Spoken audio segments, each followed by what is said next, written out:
Menarik 10.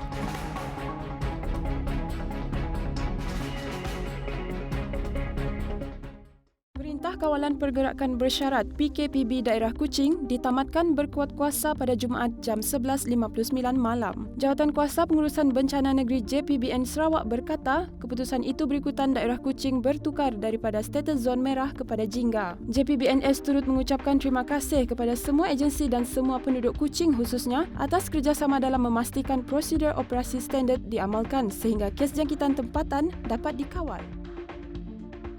Sekolah Kebangsaan Penasu yang baharu bakal dibina dengan kos kira-kira 35 juta ringgit bagi menggantikan sekolah sedia ada. Ahli Dewan Undangan Negeri Daro, Safi'i Ahmad berkata, sekolah baharu berkenaan bakal dilengkapi asrama untuk kemudahan pelajar dari sekitar Daro. Menurutnya, pembinaan SK Penasu diluluskan oleh Kerajaan Sarawak di bawah projek rakyat dilengkapi dengan kemudahan asrama. Kata Syafi'i lagi, ini jelas membuktikan Kerajaan Sarawak sentiasa mengutamakan kepentingan serta kebajikan rakyat. Sebagai wakil rakyat, tambahnya, beliau akan berusaha untuk mendapatkan pembangunan demi mengubah nasib anak bangsa serta nasib penduduk di kawasannya. Seorang lelaki yang tidak bekerja baru tersedar dirinya ditipu kegiatan pelaburan yang tidak wujud selepas membuat pembayaran sebanyak 3 kali. Mangsa kerugian kira-kira RM11,720 setelah membuat transaksi dalam talian. Menurut Ketua Polis Daerah Miri ACP Lim Meng Siah, pada 4 November lalu sekitar jam 7 malam, mangsa berkenalan dengan seorang lelaki dari laman Facebook. Pertama RM500 untuk membuka akaun pelaburan, kedua RM4,500 untuk menutup akaun pelaburan atas permintaan mangsa. Ketiga, RM6,270 untuk mengeluarkan wang yang ditahan kerajaan dan seterusnya RM7,180 kononnya bagi menjelaskan SST. Mangsa membuat laporan polis pada petang Khamis dan kes disiasat mengikut Seksyen 420 Kanun Keseksaan.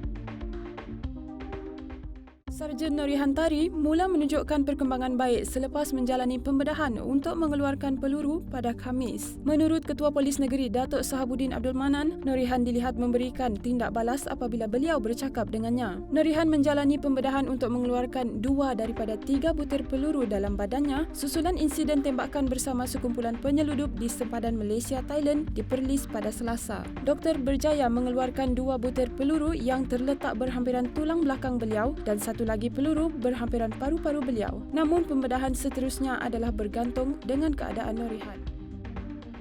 Universiti Teknologi Mara UiTM telah melonjak ke tangga 108 universiti terbaik di Asia dalam QS Asia University Ranking. Naib Chancellor UiTM, Profesor Emeritus Dato' Insinyur Dr. Muhammad Azrai Kasim berkata, ini bukti peningkatan 5 tahun berturut-turut sebanyak 73 anak tangga dari kedudukan 181 pada tahun 2017. Menurutnya, UiTM berjaya mendapatkan kedudukan 17% terbaik di Asia dengan pertambahan sebanyak 93 universiti yang dinilai dari seluruh Asia. Jelasnya lagi, peningkatan secara berterusan ini menunjukkan UiTM berada dalam laluan yang betul ke arah menjadi universiti terkemuka dunia menjelang tahun 2025.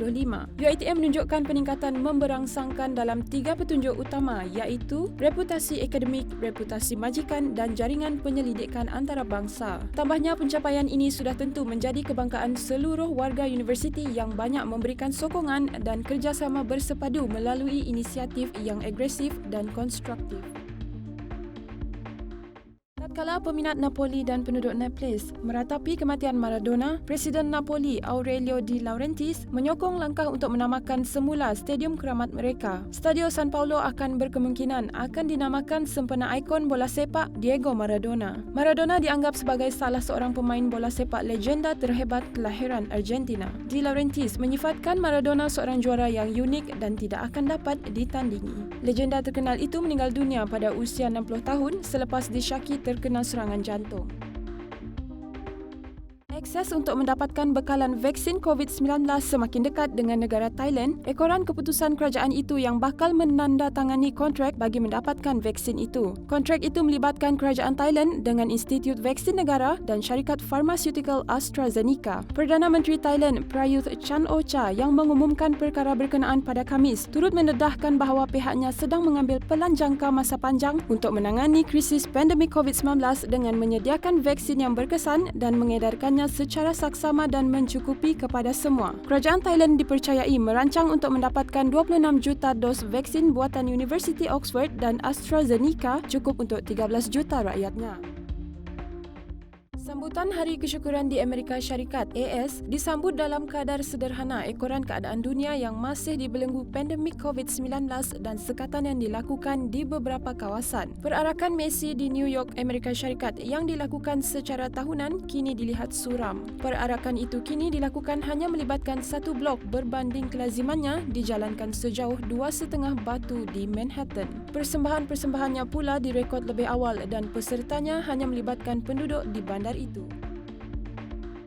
Sebuah hospital bergerak di Australia bakal berpindah ke lokasi baharu di pantai timur negaranya Byron Bay bagi meneruskan misi merawat hidupan liar seperti koala dan kangaroo. Hospital itu dibina khas sebagai pusat pemulihan dan rawatan haiwan liar yang terjejas akibat krisis alam sekitar dan ditempatkan di atas trailer sepanjang 16 meter. Bernilai 2.85 juta ringgit di mana kos pembinaannya dibiayai oleh derma dari orang ramai. Ianya dilengkapi alat-alat veterina termasuk mesin ultrasound, X-ray, tempat simpan air, satelit dan tenaga solar. Presiden Amerika Syarikat AS Donald Trump akan meninggalkan Rumah Putih jika kemenangan Joe Biden pada pilihan raya Presiden 2020 disahkan secara rasmi. Calon Demokrat Biden memperoleh 306 undi berbanding Trump sebanyak 232 undi. Biden dan naib presiden yang dipilih Kamala Harris akan mengangkat sumpah pada 20 Januari 2021. Trump menentang keputusan pilihan raya, menyebarkan teori liar mengenai penipuan undi dan mengambil tindakan undang-undang tidak berasas yang ditolak oleh mahkamah di seluruh negara. Beliau terus membuat dakwaan tanpa bukti selain menegaskan dirinya adalah pemenang sebenar. Menarik 10.